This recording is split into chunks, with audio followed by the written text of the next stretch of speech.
Hello and welcome to County Board Wrap Up, our deep dive into the issues from this month's County Board meeting. I'm your host, Kara O'Donnell, and we are chatting with, as always, County Board Chair Matt DeFerranti, as well as Vice Chair Katie Crystal. Thank you both for joining us today. Now let's get right to the big issue, which actually covers several items from the board meeting, and that is the idea of rethinking policing. Now, over the past year, there have been calls more than ever, not just here in Arlington, but nationwide, on police reform and just considering new ways to think about policing efforts. We had two ordinances come before the board this month that will now get public hearings, one on a civilian review board for the police department, and then one that will change part of the Arlington County Code specifically dealing with that failure to identify item. So let's start off. Matt, we'll start with you. Can you give us a little bit of background on what led to some of these actions efforts? Sure. So we set up, after the events of last summer, we set up a police practices working group just to make sure we have the most recent and best ideas for our public safety and for our police. And that group consisted of 4 subcommittees and did a chunk of work. And one of those has come forward that I'll start talking about. And we also have a second piece of that work, but we're implementing these over time. So the first is a civilian review board. And when we set up this group, we said as a board, we wanted to do a civilian review board. The question is how and not whether. And so we have taken that step in advertising and starting the legislative process to implement this idea. And so that is a great piece of what we're doing. And we're excited to be starting the conversation and hearing from our community. Essentially, there are 2 parts to it. There's a civilian review board, and then there's an independent police monitor, and they'll work together through a hybrid process. There's some questions. We would review policies through this. We would take a look to make sure that in all of the areas that we police, that we're doing things fairly. And what we've done is we've set a request to advertise, it's called. We set a hearing for July, and we now have 60 days where we're going to look at the specific language to figure out exactly what we should be doing and what we think is okay to leave out. So that's the first piece of what we've done. And I know all of us on the board and you, Katie, we're all enthusiastic about a second component that we're working on as well. Absolutely. Yeah, I'm really looking forward to this dialogue too on the civilian review board. I think we've seen some differences emerge between recommendation from the county manager and from maybe what the police practices group put forward about the authorities and the investigative scope of the CRB. What is really helpful about doing a request to advertise an RTA is that it puts some specific language out to the community. And I think that really enables a much more meaningful conversation. We're not just talking about this conceptually in a way that could kind of paper over some really meaningful differences. We're reacting to words on a page now. Those words on the pages have been offered by the county manager. We've heard some points of view in the community that disagree, and really being able to look at that text together enables a more meaningful study over the next 60 days. So I'm excited about that conversation. One of the things that I think actually maybe there is less difference of opinion on, which is a great news story, is the advertisement of a repeal of a part of the county code which essentially makes it a crime to refuse to identify oneself at the request of a police officer. That is something that we had just in local ordinance. It's not in state ordinance. A lot of our peer jurisdictions don't have it. And the police practices group studied that closely, and they said, you know, this is really an opportunity to introduce maybe subconscious bias. We don't think it has a track record of being applied especially fairly. And importantly, we don't actually think this serves public safety. Turns out leadership of our police department agreed that it wasn't serving the interest of public safety. And so I'm really glad that we've got this on the table. Again, we'll have to take final action. This is merely an advertisement, but to repeal that failure to identify. I think it's another great example. As Matt said, we are marching our way through implementing each of those recommendations from the PPG. Some of those recommendations you'll see us implement in the budget, like all the investments we just made in mental health response, alternatives to police response, which is a huge lift and a key area of focus for the PPG. Some you will see in code, like failure to identify and like an ordinance enabling a civilian review board. And some you'll see through, actual police practices, the manuals and handbook, for example, of the ACPD. Let's talk a little bit about some of the recommendations of the police practices group for this civilian review board. In this conceptual sense, since obviously it's still a draft ordinance and we'll be hearing from the public and still kind of tweaking things a bit, but what are some of the things a civilian review board would be doing in conjunction with or with oversight over the police department? Sure. So there's review of the data with respect to practices like, it could be practices like traffic stops to see who we're stopping and make sure that there's no implicit bias or concern there. There's also discussion of whether if after there's been an investigation, the role of this citizens group in looking at that investigation of particular instance with respect to use of force or severe misconduct. And there'll be a debate about the scope of investigations. So that's a second specific piece that is being considered. And then there's been much discussion regarding whether this review board should have subpoena authority. And there are provisions in this that allow for that authority in kind of focused circumstances. What we want to do is make sure that there's transparency and accountability. That is the next step of improving our public safety. Arlington, we have a history of being relatively safe. We have more than 240,000 or so individuals, and we have very few fatalities, but one fatality is too much. And so we want to have this review board to take the next step in building, maintaining, strengthening trust with all parts of our community. And that subpoena piece in specific circumstances is something that we are discussing, and that is a piece of the consideration for the review board over the coming 2 months. So those are a couple. I know that it's about a 10-page full ordinance. There's a lot of specific provisions. And I think to some extent, we're really happy to have this language so that we can debate more of the specifics as a community. But I don't know if there are other pieces, Katie, that come immediately to mind as you think about the review board. I appreciate that question, Kara. Yeah, I think you summarized it really well, Matt. And, a great note that our chair of the subcommittee of the PPG that works specifically on the civilian review board issue, Rodney Turner, who chaired that group, said, Arlington County doesn't have a use of force problem. Our issues are transparency and accountability. And so it is really, homing in on those being the things we want to solve and improve in Arlington. How do we structure a civilian review board that tackles those issues specifically? I think we've talked about subpoena power being an important piece of tackling those issues of transparency and accountability. And then again, that topic, exactly as Matt teed up, about the scope of their investigation. How can we ensure that the scope of their investigatory authority, again, really tackles the problems that we're trying to solve, transparency and accountability. Well, on that note, Katie, I kind of wrap this up. What will this mean at the end of the day for our residents?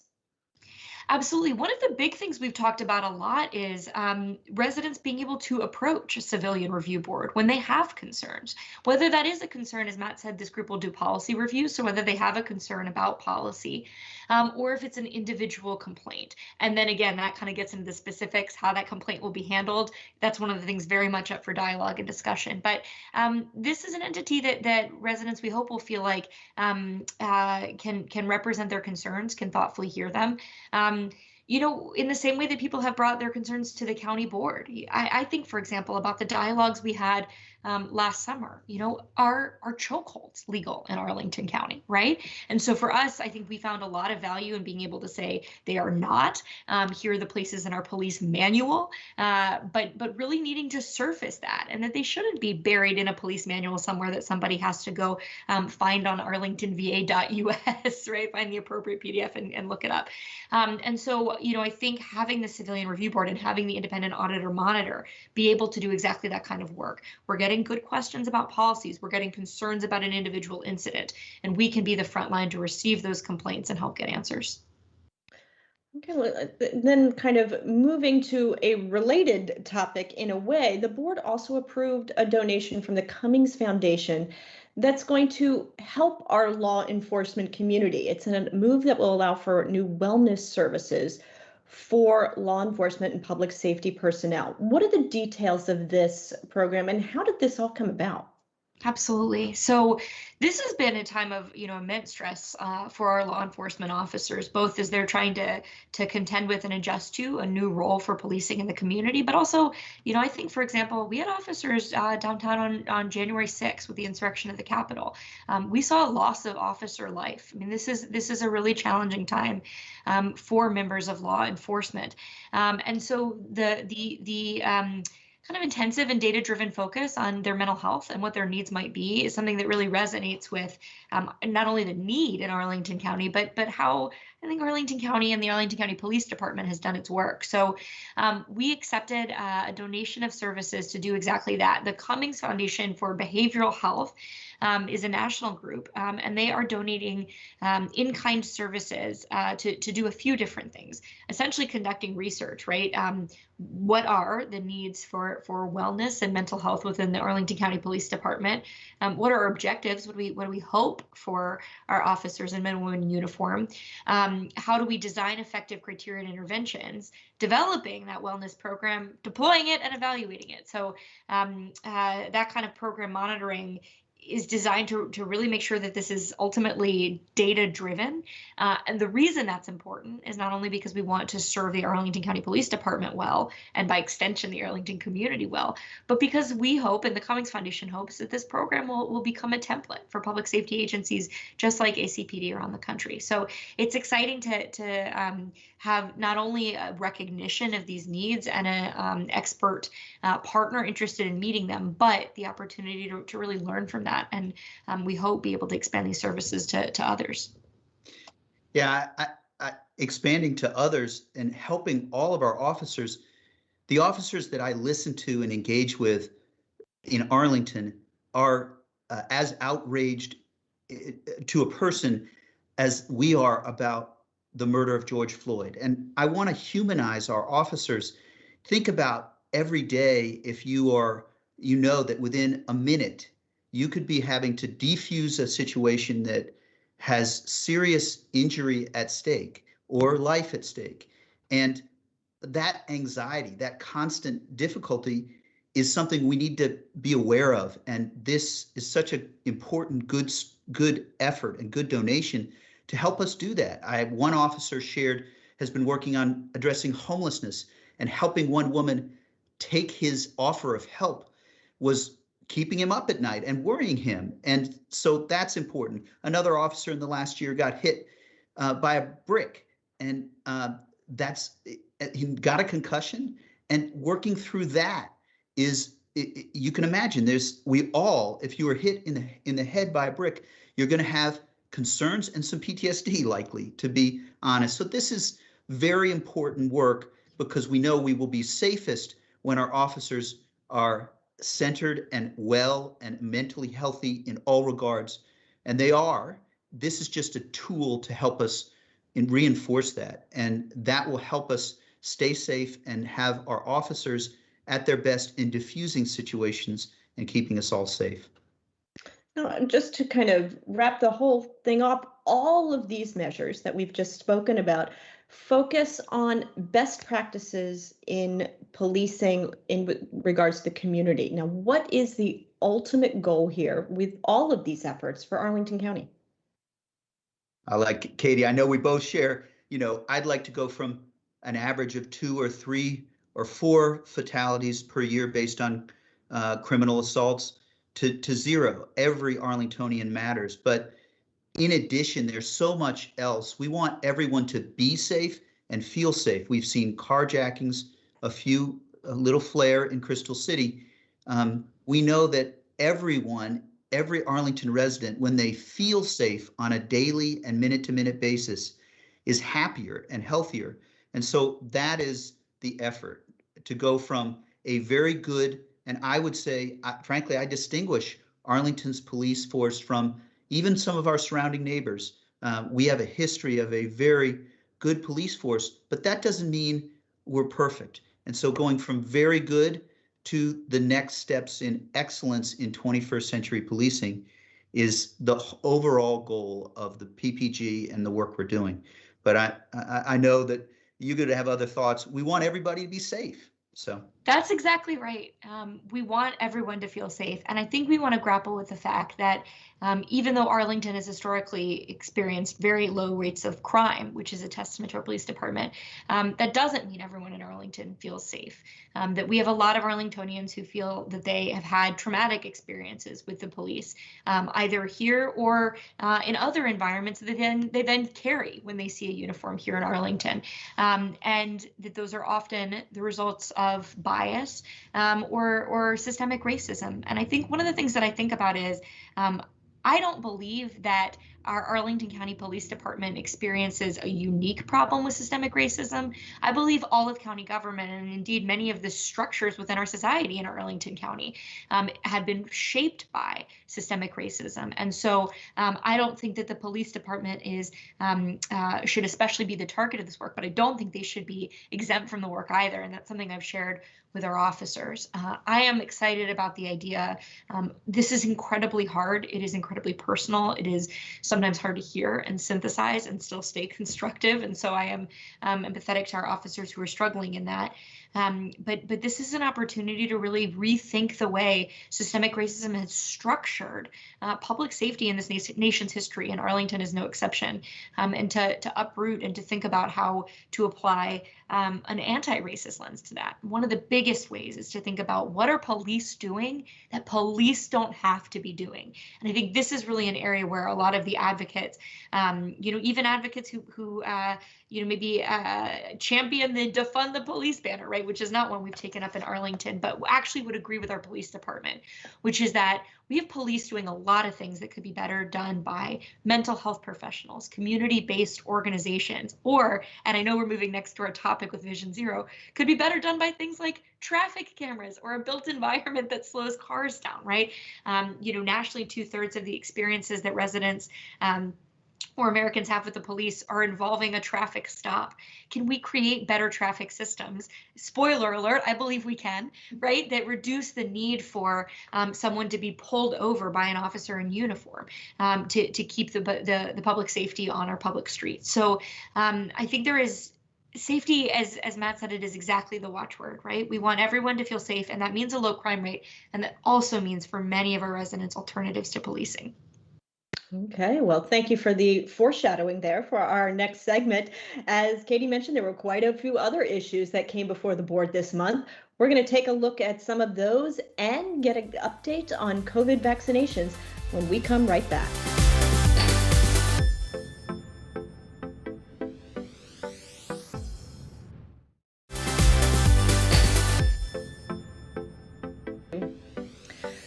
Welcome back to County Board Wrap Up, our deeper dive into the issues from this month's County Board meeting, as well as other hot topics facing the board. One issue that came up at the board meeting was the adoption of the Vision Zero Action Plan. Katie, let's start with you. Take me back a little bit. What is Vision Zero? You touched about it in the last segment, but give me kind of the overview. Absolutely. So Vision Zero is actually an international concept. It originated in Europe. It's now being implemented in 40 different communities across the US. And the idea essentially is that there should be zero fatalities or serious injuries as a result of transportation in a community. That is a bold principle, right? Arlington is fortunate to enjoy relatively low rates of those fatalities or serious accidents compared to others around the country, but we're not at zero yet. But what adopting that goal, which we actually adopted the goal itself in 2019, what it does is it shifts the whole way of thinking about transportation planning. And really the length and extensiveness of this Vision Zero action plan, which we adopted this past weekend, all of the stakeholder engagement went into it, really is indicative of how significant this shift is. It says that we are going to be proactive. We're not just going to react to crashes. We're going to proactively study data systemically and across the county to understand where crashes are happening and what the drivers are. And when you start to do this, you start to engage in your planning a heck of a lot differently. So when we know, for example, that speed is the major driver in traffic accidents at a hotspot in a more neighborhood or even arterial street, we realize that maybe changing the built environment there, changing the traffic environment is a great way to slow down cars.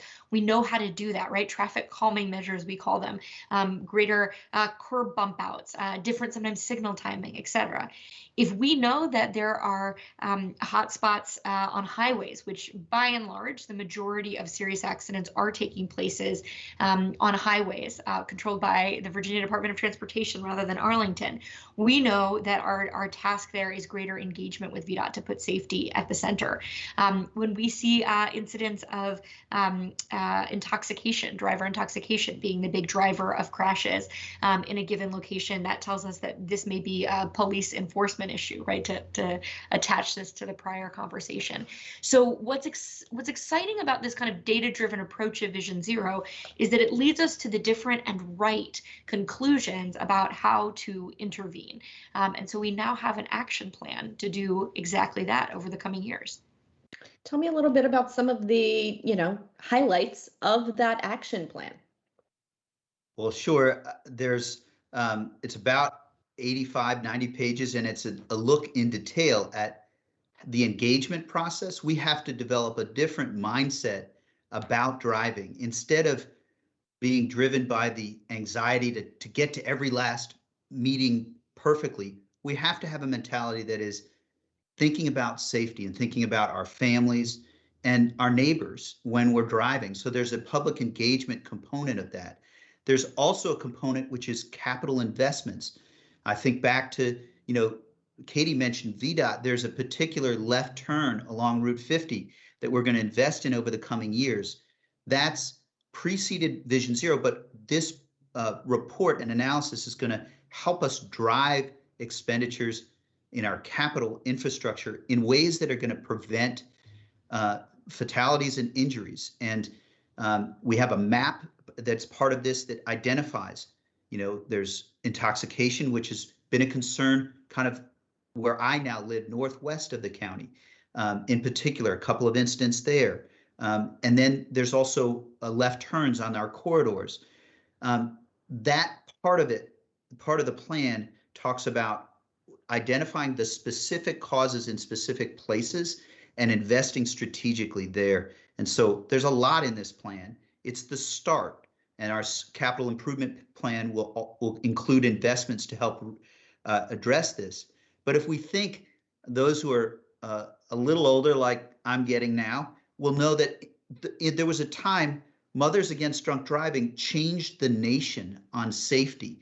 And Vision Zero is finally applying rigor and basically analysis and science towards preventing these injuries and helping us be a safer community. So the report has a lot of detail. It's also about a mindset that we need to take as a county to think about safety and think about that as critical, because if you are going too fast and you hit someone, you are never going to forget that. That's going to both impact you and the person that's hurt. And this Vision Zero the report is about how we start over time to steadily apply our best thinking to keep our pedestrians, our bicyclists, and our drivers, all of us, safe. Oh, Matt, it's a nice segue. Thank you there that you talked about the capital improvement plan. The manager did introduce his capital improvement plan, a 3-year plan this year. What are some of the highlights?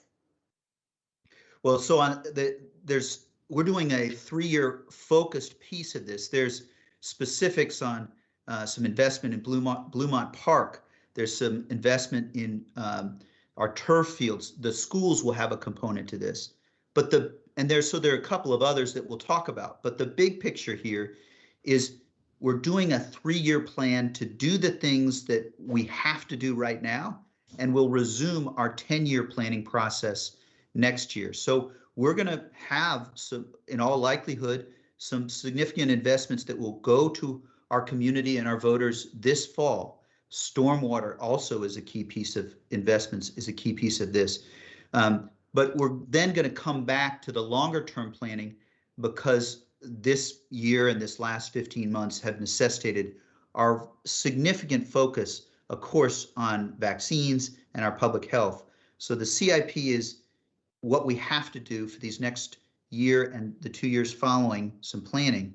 And then we'll go back to the more comprehensive, full longer term planning after this. So there's a couple of other specifics that I know we'll want to mention, and Katie, you may have a few on the tip of your tongue. I think you were so right, Matt, though, just to highlight the challenge with the timing of this. You know, folks who, as Matt noted, who paid attention last year, normally we do a 10-year plan on a 2-year basis. We've got a 10-year plan that guides this community's capital investment strategy, and we update it biannually.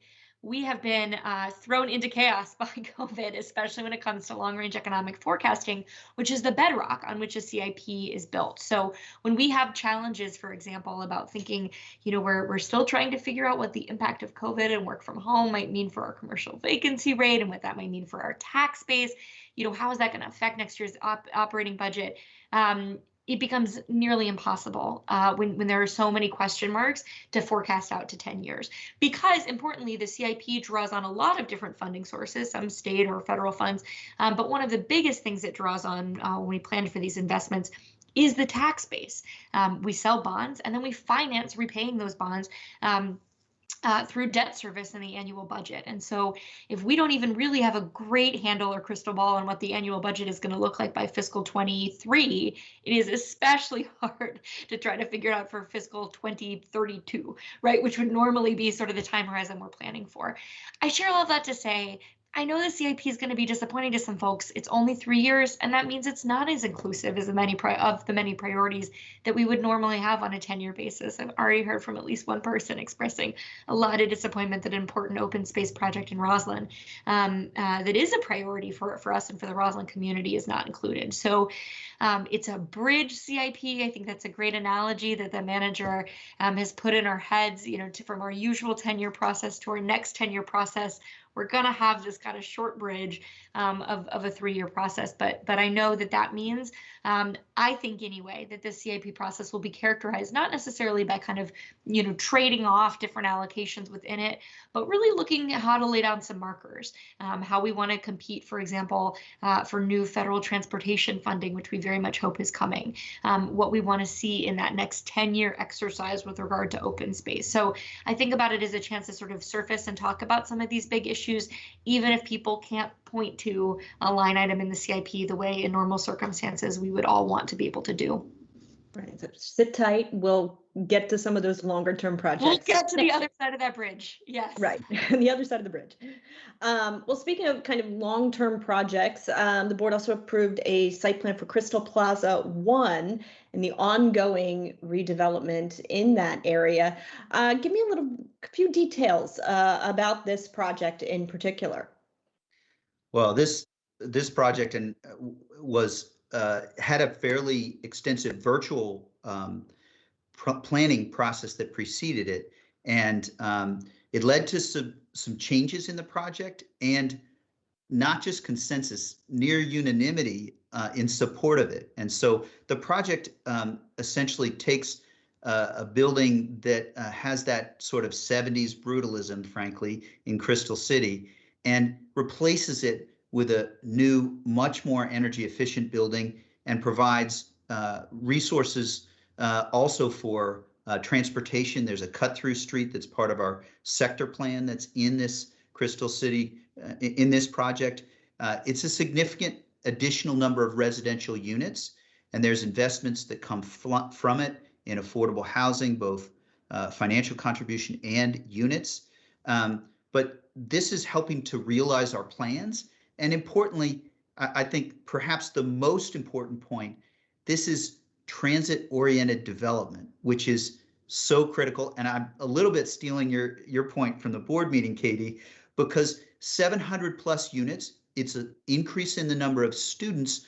But if we don't add supply and do it in a thoughtful way, then we're going to have sprawl way out, which is not good for our environment and is not healthy for any residents. Driving 50 minutes a day in traffic is not healthy for you. So I really think that this is a great next step and great project. But I know we had some good discussion. You may have other thoughts, Katie. Yeah, I mean, that's exactly the point here, right? This is 758 new homes basically on top of a metro station, right?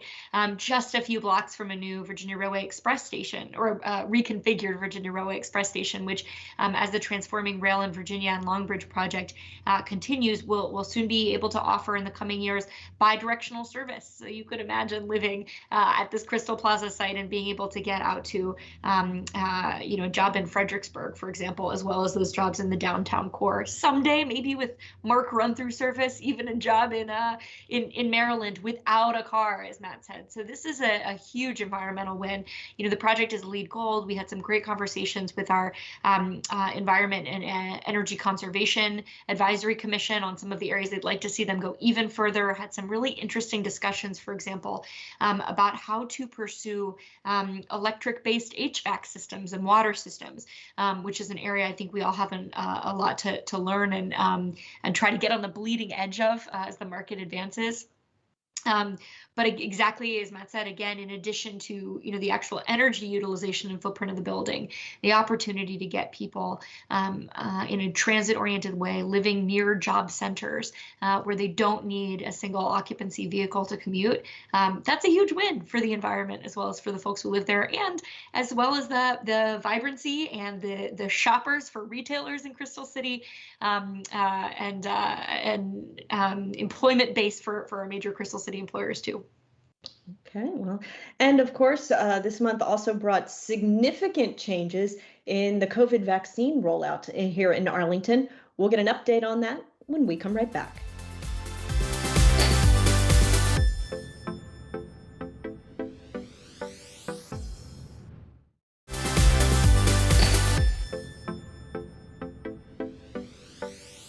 Welcome back to County Board Wrap Up, where we're taking a closer look at some of the key decisions from this month's board meeting, as well as some of the other hot topics in the community. I'm Kara O'Donnell, and we're talking today with County Board Chair Matt DiFerranti, as well as Vice Chair Katie Crystal. Now, it seems like every month here on County Board Wrap Up, when we talk about our COVID update, we talk about how much progress has been made, but this time it seems particularly significant. The governor is rescinding the mask mandate. There are fewer restrictions coming in a few weeks. And most importantly, more Arlingtonians are getting vaccinated. Matt, let's start with you. Can you give us a status update right now of where we are with those vaccinations?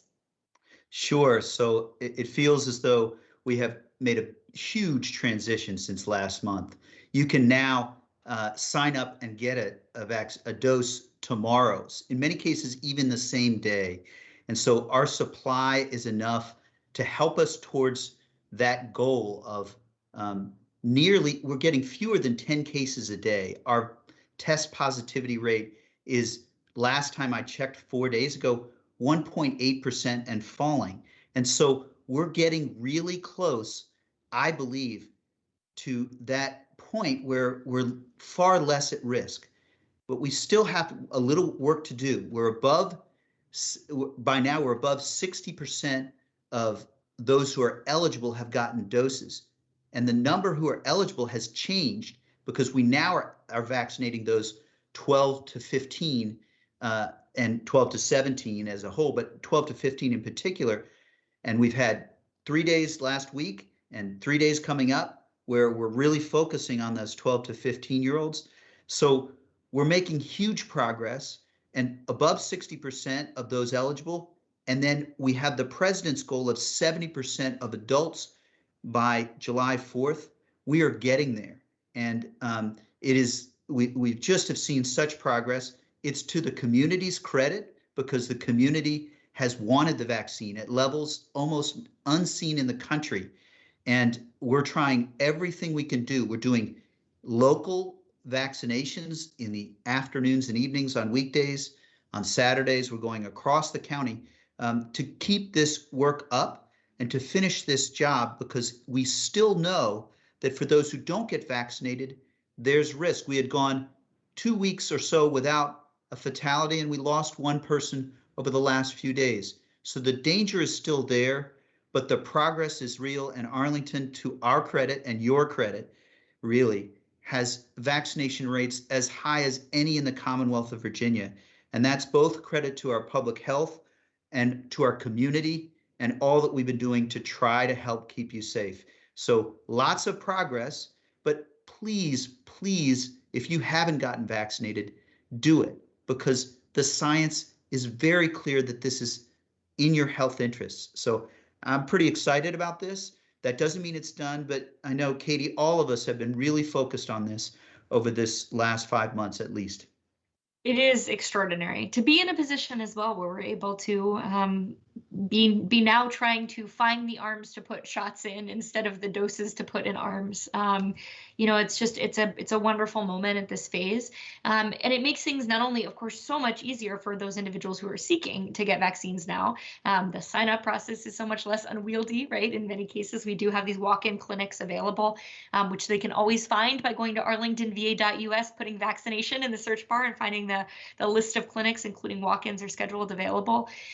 It also makes the work of the complete vaccination committee a lot easier. As I know we all have talked about on County Board Wrap Up before, this is a group of trusted partners who reach some of our most vulnerable community members, some of those hit hardest by COVID, whether that's non-English speakers, low income, new Americans, all of the above, to be able to get folks registered or in this case now actually getting the shot. And this is another reason that I think this is such a good transitional point. Before, we were out at food distribution sites trying to get people to sign up on Vaccinate Virginia with the hope that they would, or with the knowledge that they would then get an invitation to schedule a vaccination.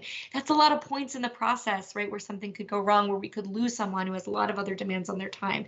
To now be able to be out in the community and say, hey, come with me. We're going to walk to an open clinic right now and get you protected from this disease that has been so damaging to our community and communities like it across the country. There's nothing more powerful than that. So I'm really optimistic that we're going to, as we've exceeded that initial goal of 60% of eligible folks vaccinated, on our way to much higher, this community can do it. Now, I don't know about the two of you, but I know it's just kind of that feeling of the sigh of relief, like a giant weight is being lifted off our shoulders that, shows how much tension we've all been living with for so long because of the threat of this illness. Now, with some of the new guidance from the governor's office, where are we in a sense of getting back to that proverbial normal, whether in the workplace, out at a restaurant, being around in community spaces, whether in parks or what have you?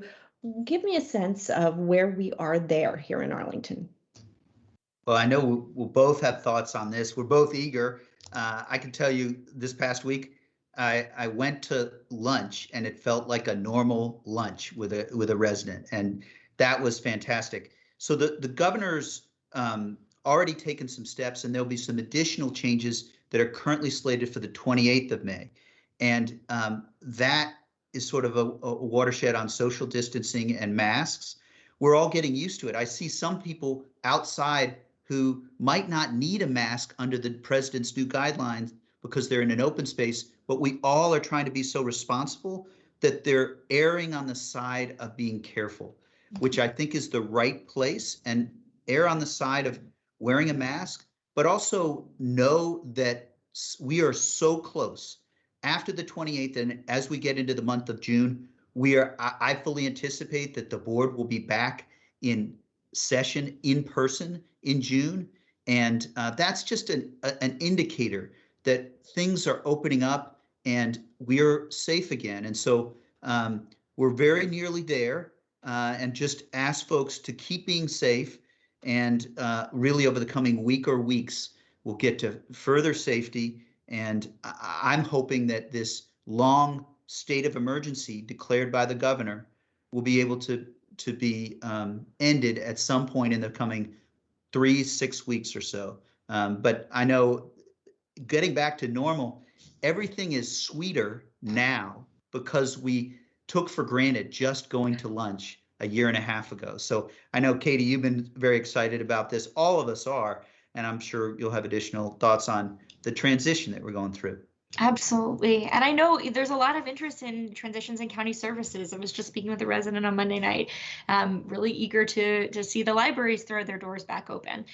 There's some cases where, as others have put more compellingly than me, we close pretty rapidly. Reopening is going to take a little more time. In some cases, for example, with libraries, we lost a lot of temporary staff. A lot of temporary staff no longer work for the county. I don't want to imply that we lost them. And so there will be some hiring that takes some ramp up before those facilities are back to normal, so to speak. I know the county manager just gave direction to Arlington County staff, encouraging and in fact clarifying that it is going to continue to be county policy to wear face coverings when you're in areas where you can't physically distance, exactly as Matt was talking about. So when people come back to our community centers, they will still probably see some staff wearing face coverings in areas where the distancing isn't possible. The only other thing I'll add is there's some areas where I hope we won't go back to normal. And a great example of that is we just got an update from the manager at our Tuesday recess meeting about staff's hard work to look for ways to make some of what's worked about temporary outdoor seating areas, the beloved TOSAs, work on a more permanent basis. And so that effort is underway with Community Planning, Housing and Development and the Department of Environmental Services. Turns out people really love outdoor dining and are sometimes willing to give up a little bit of vehicle travel and parking space to make that possible. One of the things we've been thinking a lot about is, we've seen virtual participation really increase in public engagement activities. It's not perfect. And so, in the future, we might like to do something hybrid. But, when it comes to, for example, having an open house on Vision Zero, for example, there are a lot of people who can participate if they can do so after they put the kids to bed, but don't have to get a babysitter, for example. And so virtual participations really enabled that. And so thinking about consistent with open meetings requirements of the Commonwealth, which do mandate that under non-emergency situations, our commissions and board have to meet in person. But for these broader engagement opportunities, how can we keep some of what we've learned about virtual participation and not just go straight back to normal? So we're trying to not lose sight of a couple of those areas. And a third that I know is very close to our chair's heart and that he's worked really hard on is COVID has really crystallized our focus on hunger and who has not been food secure in this community. And I know that's something that our chair is not going to let just go back to normal in his hard work with the food security as a priority for all of Arlington. Yeah, I think that, that I thank you for mentioning that. It's very important to me and to all of us on the board. I think that as we transition, a little bit of continued grace in letting us get back to all the things. The CIP won't just be there at 10 years. And then I'd ask that we all just keep noticing the good things happening, because that will strengthen our community even more. If we can appreciate the reopening over time, that will help us strengthen our community as a whole. So. All right. Well, on that note, that will bring us to the end of another county board wrap up. Matt, Katie, thank you both as always for your insight today. And thank you for joining us today. Remember, you can always find out about these topics and more just by visiting the county board website. Just go to arlingtonva.us and search county board. We hope that you'll join us again next month for the very latest on these important board actions and more. We'll see you then.